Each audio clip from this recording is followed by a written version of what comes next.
அட, எல்லா செல்வமும் தரும் அபிராமி அந்தாதி பாடல். இது 8வது பாடல். பற்றுகள் நீங்கி பக்தி பெருகிட.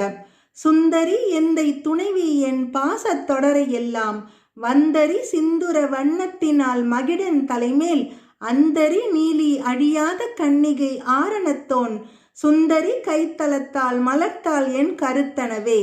இந்த பாடலுக்கான பொருள்: என் தந்தையாம் ஈசனின் துணைவியான தேவியே, பேரழகு மிக்க அன்னையே, பாசமாம் தலைகளை எல்லாம் ஓடி வந்து அழிக்கும் சிந்தூர நிறம் கொண்டவள், மகிடன் என்னும் அசுரனின் சிரத்தின் மேல் நிற்கும் அந்தரி நீல நிறம் கொண்டவள், என்றும் அழிவில்லாத இளம் கன்னி, பிரம்மதேவனின் கபாலத்தை தாங்கும் திருக்கரத்தை கொண்டவள் ஆகிய அபிராமி அன்னையே, தாமரை மலரை போன்ற உன் அழகிய திருவடிகள் என் உள்ளத்தில் என்றென்றும் பொருந்தி நிற்கின்றன.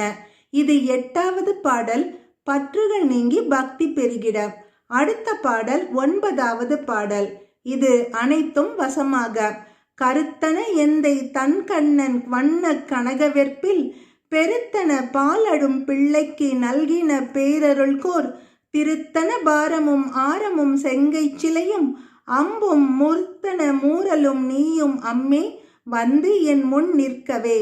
இந்த பாடலுக்கான பொருள்: அன்னையே, என் தந்தையாம் சிவபிரானின் சிந்தையில் நீங்காது நிற்பனவும் திருவிழிகளில் காட்சி தருவனவும் அழகிய பொன்மலையாம் மேருவை போன்ற பருத்தனவும் அழுத பிள்ளையான ஞான சம்பந்த பெருமானுக்கு பாலூட்டியதுமான திருத்தனங்களும் அவற்றின் மேல் புரளும் முத்து மாலையும் சிவந்த கரத்தில் உள்ள கரும்பு வில் மலர் அம்புகள் ஆகியனவும் மயில் இறகின் அடிப்பாகம் போன்ற அழகிய புன்னகையும் காட்டி உன் முழுமையான திருக்கோல காட்சியை எனக்கு காட்டியருள்க.